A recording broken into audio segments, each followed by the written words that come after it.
So, David, congratulations, you have arrived. I have indeed arrived. I can tell you, Ian, it's an amazing experience. Very, very emotional, actually, arriving here. Where are you, by the way? Where are you? Okay, now I'm in a town called Lidköping in Sweden. And this is the town where I first came to Sweden when I was at school 50 years ago. I met with Leif Granovic, and he came first to England to stay with me, and then I came with him to Sweden. And we have been friends for 50 years now. Right, and he was there to meet you? He was indeed there to meet me. I cycled into the main square in the town, and there was a small committee of friends and family there waiting to greet me. It was pretty amazing, I can tell you. And emotional, you said, yes? Very emotional, very emotional. Yeah, this is a town where I have spent quite a lot of time, and the town where I first learned properly a language not English. So it's coming back with the... is that you or me that's doing that? That was my father Jim trying to Skype me at the same time. So I cut him off. Okay. Yeah, so get back. You spent a lot of time in that town. I have spent a lot of time in this town. After I left university, I came here to work for well over a year.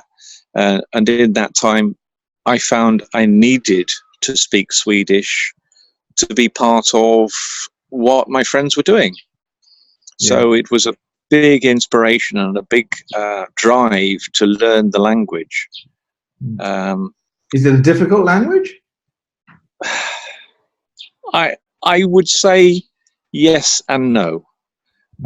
It is easy in some ways because we have a lot of Swedish or Scandinavian in English in our own language.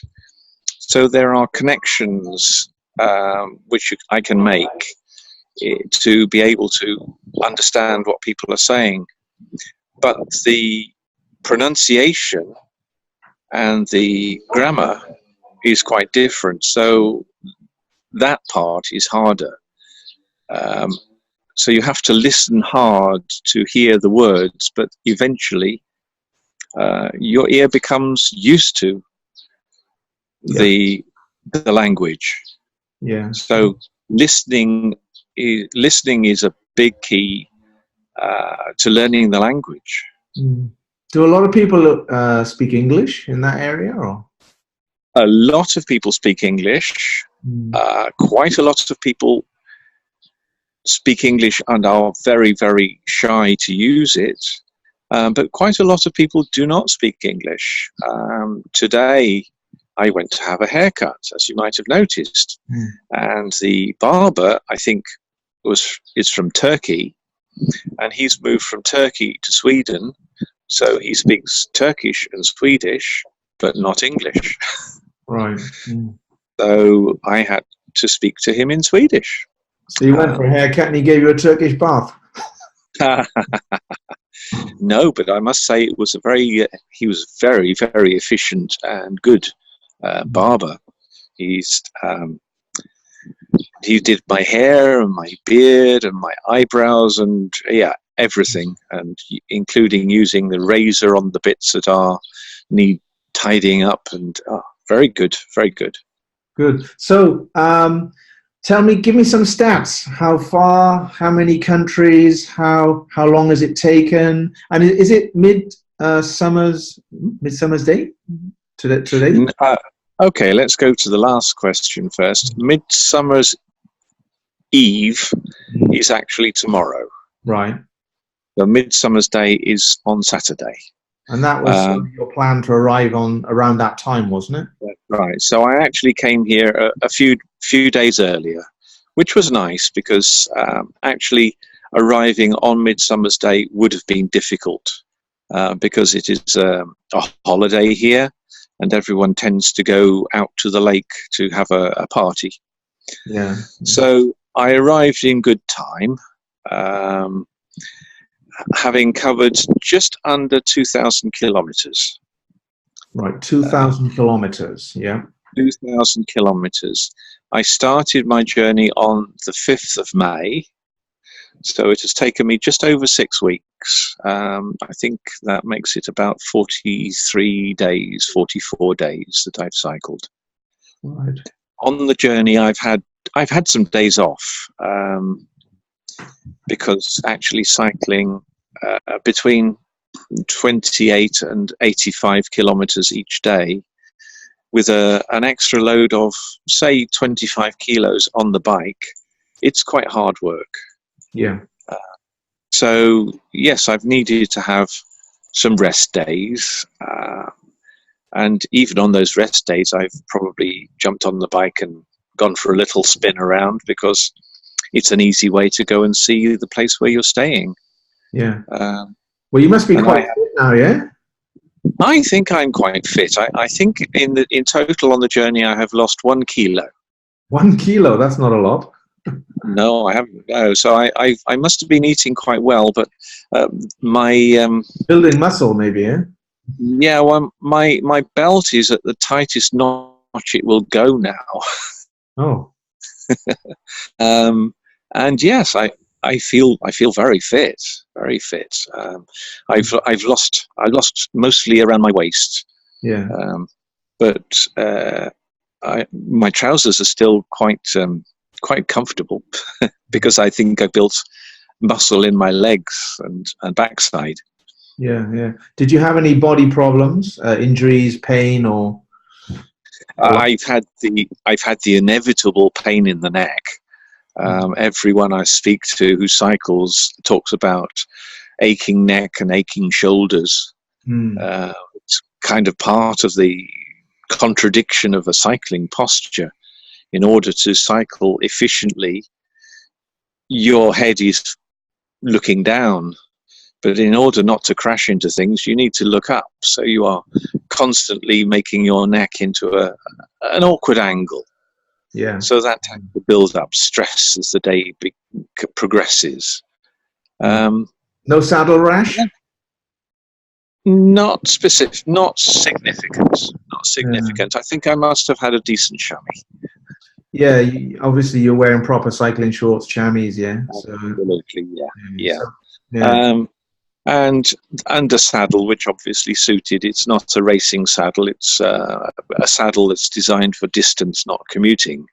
So it's, in a way, with the bicycle, it's mostly a compromise between speed and comfort. Yes. Which I think overall has worked well.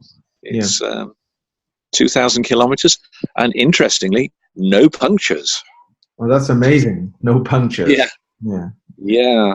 But I did put some very good tires on before I left, which are the highest grade of puncture resistance.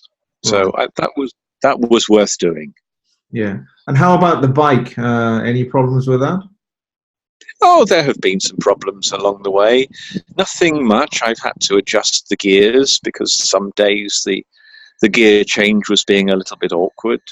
And a few days ago, one of the pedals seized completely, which was a little bit painful because I have toe clips, or had toe clips on the pedals. So the pedal was trying to wrench my foot off. I had to find a bike shop and get a new pair of pedals. And I think I have a problem coming now with my main pedal bearing. It's making some funny noises, but it hasn't got much work to do before I get home. So I'll maybe look at that when I get home, or see if I can get some oil in it. Well, I think after all this, you deserve to buy a new bike. It's probably done it. It's done its job. Yeah. Well, do you know, Ian, I almost considered that, because I was looking at the cost of shipping it back, and some of the quotes I was getting were for costing far more than the value of the bike. Mm. So yes, then if that was the case, I would leave it at home. But I can take it on the plane when I fly back.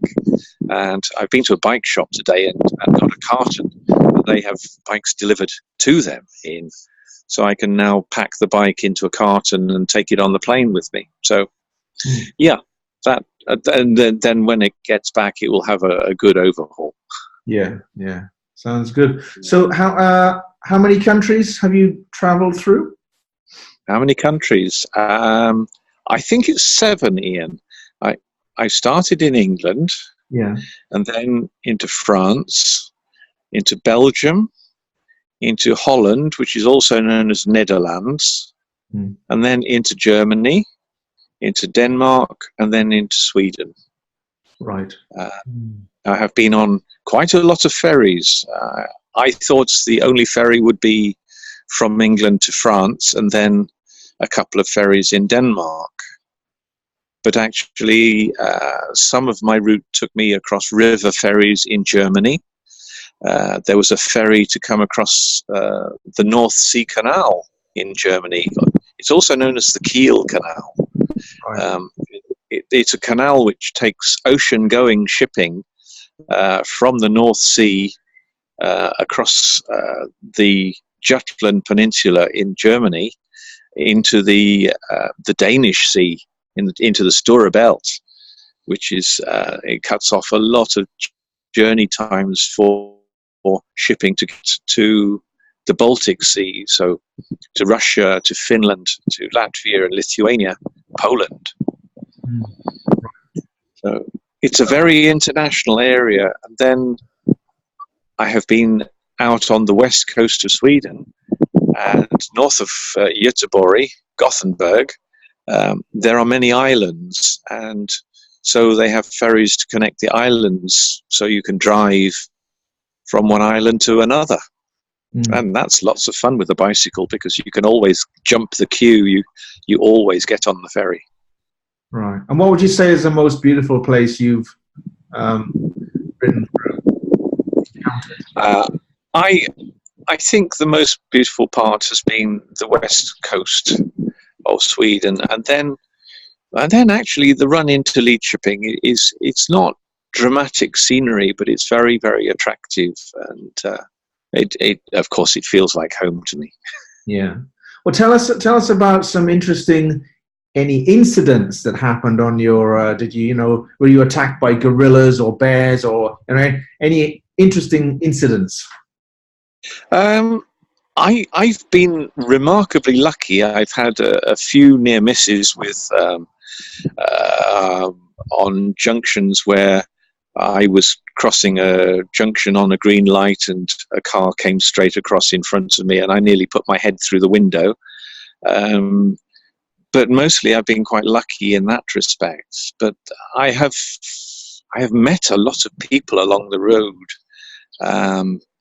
Recently, when I was leaving the west coast of Sweden for the final 2 days run into Lidköping, I was sitting at a cafe, and the lady running the cafe started talking to me, and I wasn't in a rush, so I sat and chatted for maybe 2 hours. Then when I was ready to leave, I said, "Oh, could I have some water to take with me, and can you suggest somewhere I can put my tent for the night?" And she said, "Well, I have a bed. Why would you want to put your tent up?" So a complete stranger invited me in to stay with her and her family, and fed me supper in the evening and a lovely breakfast in the morning before I carried on my last few days of the journey here to Lidköping. Right. Yeah, I mean, there's some lovely people in the world, aren't there? Yeah, I've had lots of conversations with cyclists of all nationalities.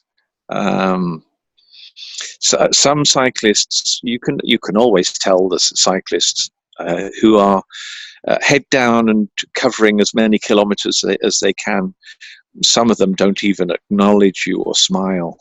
But people who are traveling with luggage, they always smile, they always wave, and often, if you're stopped, they will stop and have a conversation. Yeah. And on campsites, of course, there are other people come So I have met people from the USA, from Switzerland, from Australia, from New Zealand, France, Germany, all over the world, all making their different journeys. Quite a few people have been on their way up to North Cape, the most northerly part of Europe, which is actually in Norway. But that is, from where I am now, that is still another 2,000 kilometers. Yeah, wow, yeah. Yeah, but some of them were intending to do 100, 120 kilometers a day, which I can't do. That's a lot of mileage, you know. So yeah, yeah. So what was your worst moment and your best moment? I think one of my worst moments was when I was in Belgium, and my GPS decided it was going to shut down, but I didn't notice it had shut down. So I just carried along the road, thinking, well, it's going to tell me where the campsite is soon. And then I thought, oh, this isn't right. And I looked in the GPS, and the phone had just turned itself off.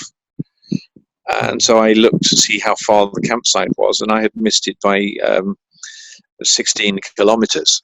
Oh, right. I was 16 kilometers past the point where I was going to stop. And by that time, it was 6 o'clock in the evening.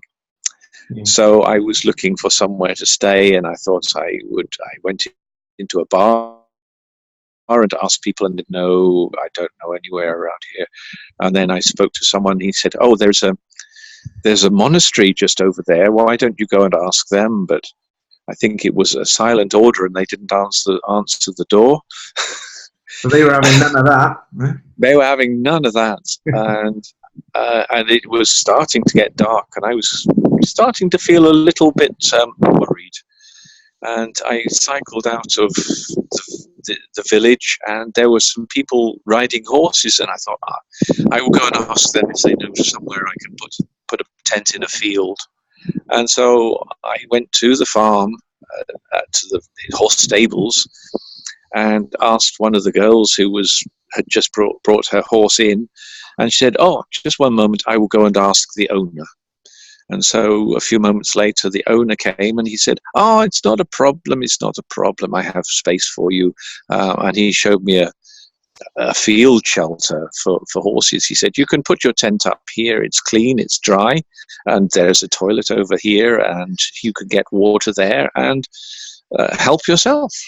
So it went from a moment of feeling worried and concerned to another of those generous moments.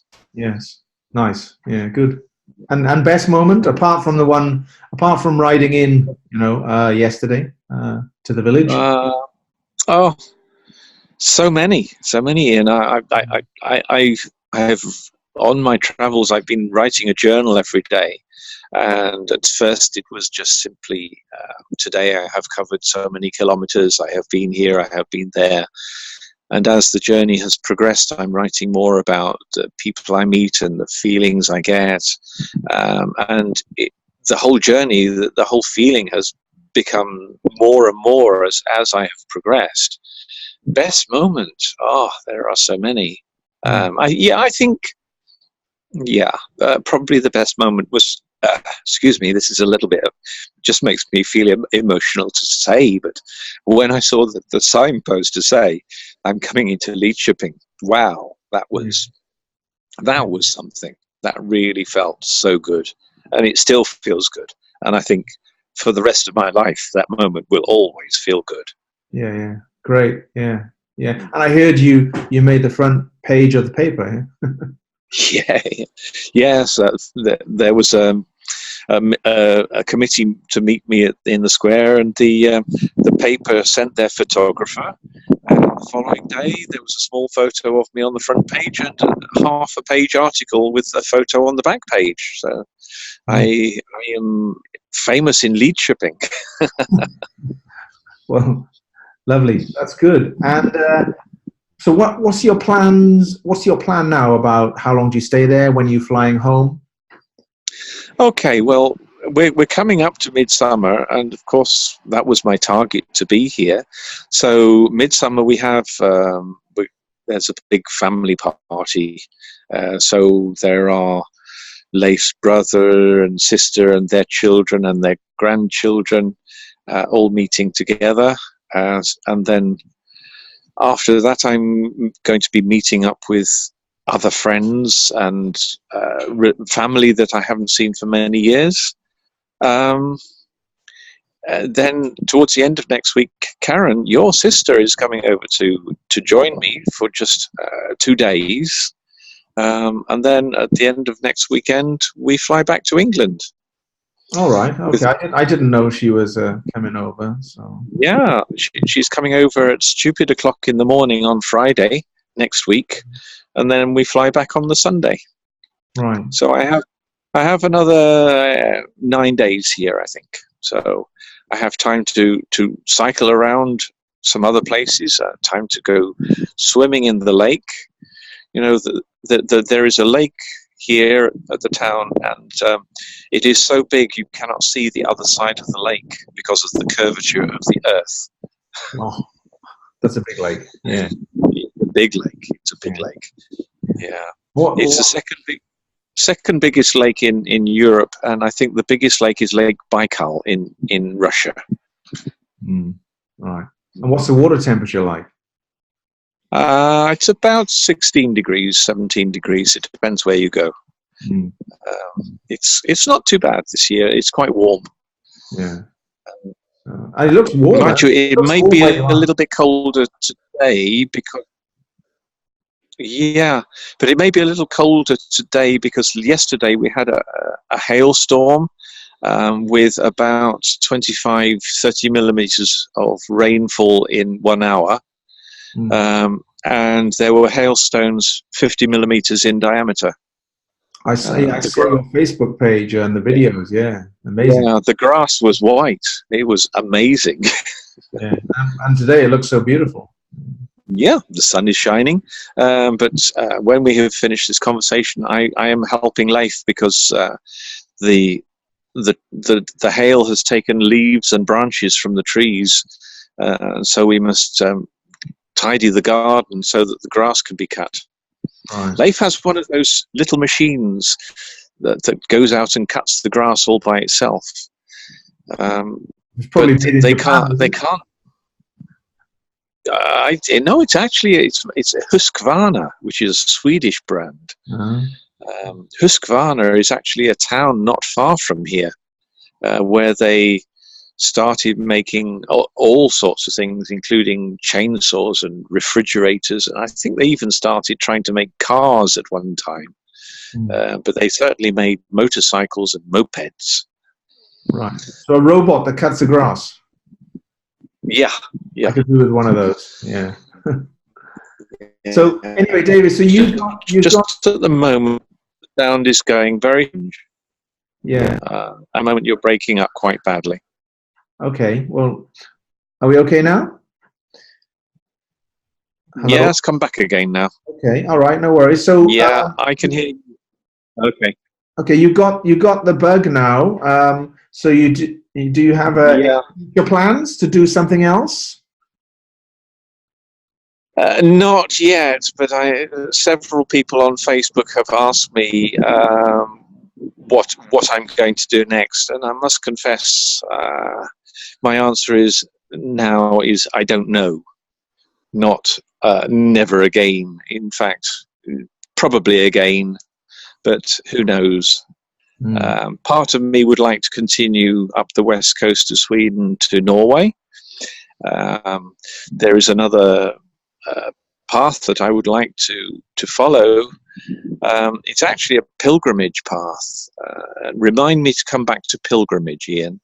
Okay. There's a pilgrimage path in the north of Spain. It's called the Camino de Santiago de Compostela.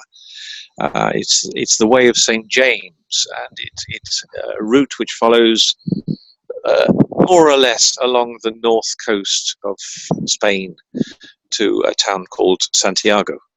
And it's been a pilgrimage route for many, many centuries. I was there a few years ago with Karen, and it's a beautiful part of the country. But it would be quite challenging because there are mountains to be dealt with, not just hills. Yes. But that would be interesting as well. So yeah, we'll see. We'll see. I think there will be at least one more before I'm too old to do it again. Yeah, why not? Yeah, yeah, it sounds Yeah. exciting. I'd love to do it myself. So let's remind people that the reason that you've been doing this is on behalf of, not behalf of, in order to raise money for the British Heart Foundation. Yeah. Yes, indeed. So I have the Facebook page, which has a link to my Just Giving page. I'm raising money for the British Heart Foundation, who are a research foundation. They are researching heart disease, everything to do with the heart. And I'm doing that because I have many friends, quite a few of whom have heart problems and who have had heart problems, who are no longer with us. And also because my sister's eldest daughter, my niece, Melanie, was one of the very first recipients of a heart and lung transplant. So it's a subject which is close to me, even though I am lucky enough that so far it's not affecting me personally. Right. Sorry. Go ahead. Yeah, the other reason is that I have just finished work.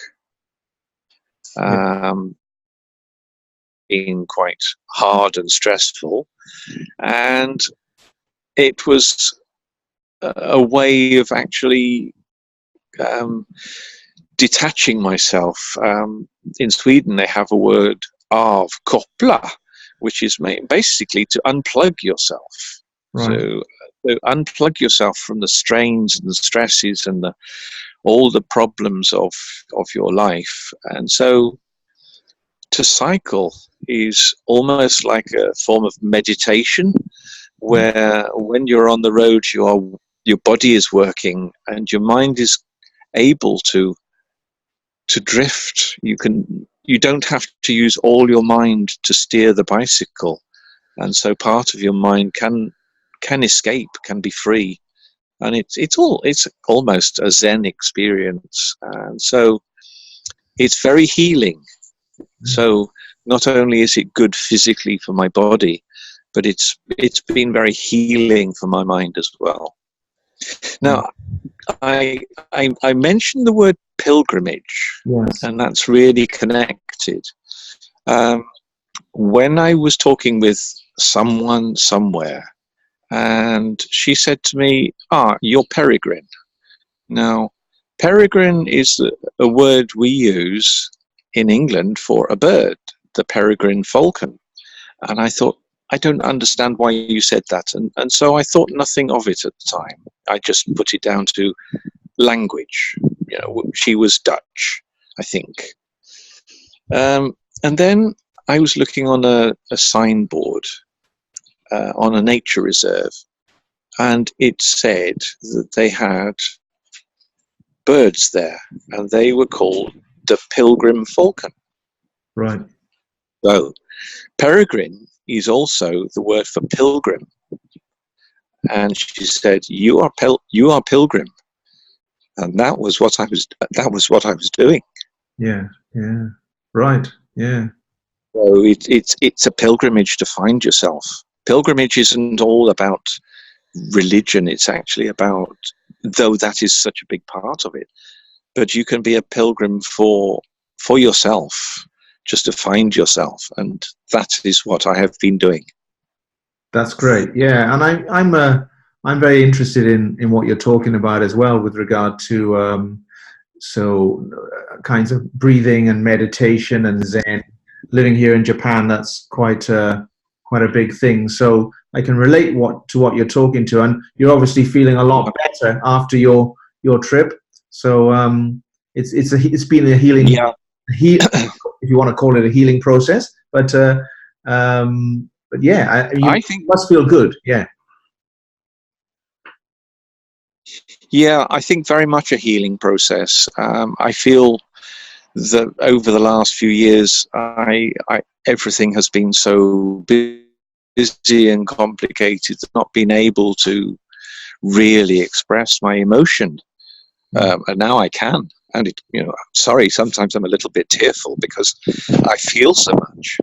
And it's something I haven't been feeling for years and years and years. So yes, very, very healing, Well, it's very showing much that to recommend to everybody. yes, you're able to get in touch with yourself again at a deeper level. So that's very valuable. Yeah, and I guess we all forget. We all work in this rat race in a rut, and we forget about the most valuable thing in life is the fresh air and the weather and the people you meet and all the things that you've been doing. That's the most valuable thing in our lives. Indeed. Normally at home, I read a lot. I often have maybe 2 or 3 books that I'm reading at the same time in different places. So I read one, and then when I'm in a different room, I read another book. For this journey, I thought I can use Kindle on my phone. So I didn't bring any books with me. But you know what? I haven't needed a book for the whole time, because my travel, my imagination has been enough. And then when I'm tired in the evening, just go to sleep. It seems strange, but now that I've stopped, I'm thinking, I would maybe quite like to read again. It will come back, but it's a different way of living, very different way of living. Maybe your next project should be to write a book about it, or a mini book or something, So, yeah, interesting. Well, yeah, there's a lot of thoughts that I've made jottings on. There's a lot more thoughts that I've just, part of what I've written each day is to remind me. So yes, I do intend. I hope I have time when I'm home to tidy up my jottings, my notes, and make it a little bit more coherent, because it's been a fabulous experience, and many of my friends are asking questions about the journey. So yeah, I will. Let's see what happens. Yeah. Well, there's Jim again trying to get in on that. That sounds like Jim sound. You can't get rid of Jim. He's got to get on. You see, he thinks he's missing out on something. Eh? He thinks he's missing out on something. We're having a Swedish beer or something. He's got it, So I mean, the thing is, it's not just a journey. It's been a journey of life for you, hasn't it? It's been a real. Yeah. Oh, here's Maya come to say hello to you. Wait, is that David? Yes. Hello. Hi, Maya. We just. Jag vill säga hej Sveriges i Lingonskogen. He's speaking Swedish. Hej Sveriges i Lingonskogen. Jag talar svenska till dig. I am speaking Swedish to you. who is Swedish? Yeah. All right. So it's been a journey of life, and it's nice to see at the end of this journey that it's that you're looking physically healthy and sounding sounding very mentally and psychologically healthy as well. So the whole package, it's great. Yeah, it looks great. So yeah. As I said earlier, so, congratulations, well done. Thank you for that, and I can also say to anybody who's listening that take a journey, whatever sort of journey you feel you can do. Maybe taking a journey is a way to find yourself.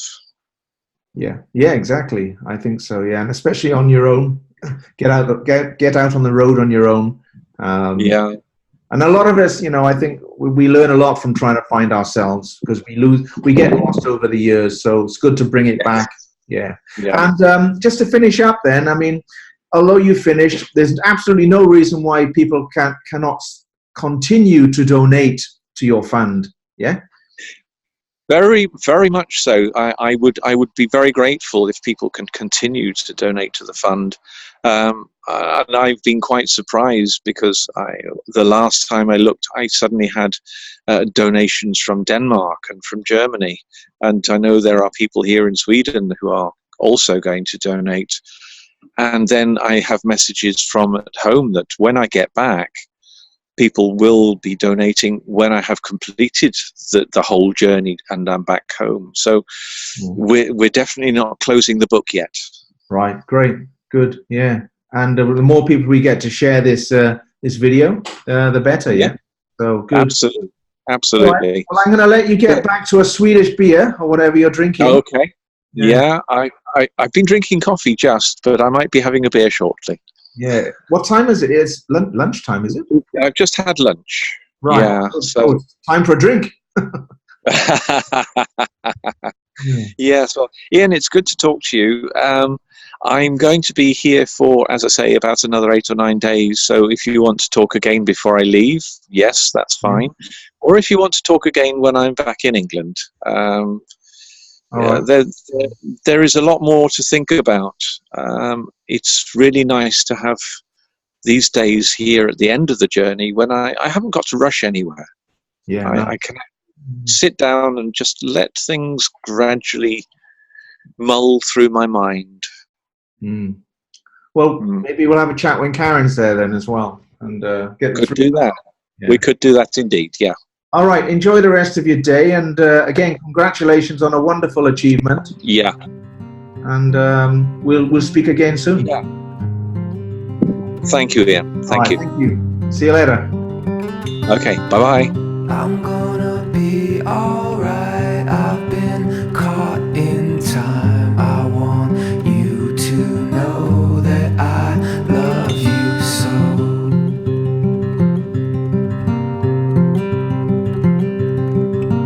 My friend, the skies are bright. I see orange light. I want you to know that I love you so.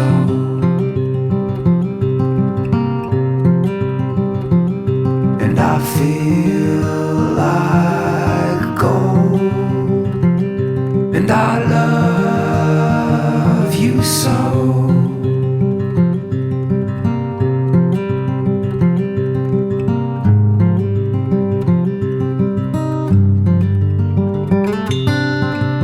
I'm gonna be alright. I've been caught in time. I want you to know that I love you so.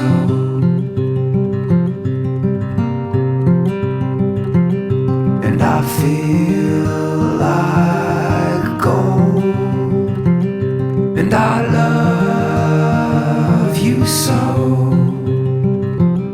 And I feel like gold. And I love you so.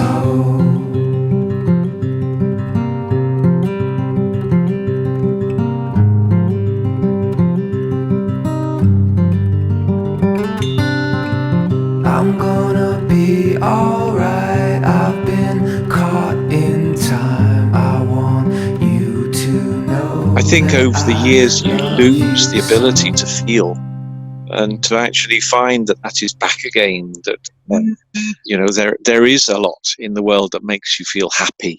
To cry with happiness is a fabulous experience. I think it's wonderful. And if more people could do that, if they could actually get in touch with themselves at a deeper level, be a lot richer for it, and a lot healthier for it. So I think that's one of the most valuable things that came out of this little chat, to be honest. And when people see that, they'll say, well, hey, look at the effect it's had on him doing that. So a lot of people will think, I would love to feel that, be able to feel that, I had no idea that the journey would do this. Karen said to me, you will find this journey emotional. Mm. And that was when I was leaving at Dover, and I thought, well, yes, it's emotional now, and then I'll get on with it. Yeah. But actually, no, she was right. She was right. It is emotional the whole way. The meeting of new people, the generosity of strangers, the surprises that you get as you go along the road. It's fabulous. Yeah. Really fabulous. Mm.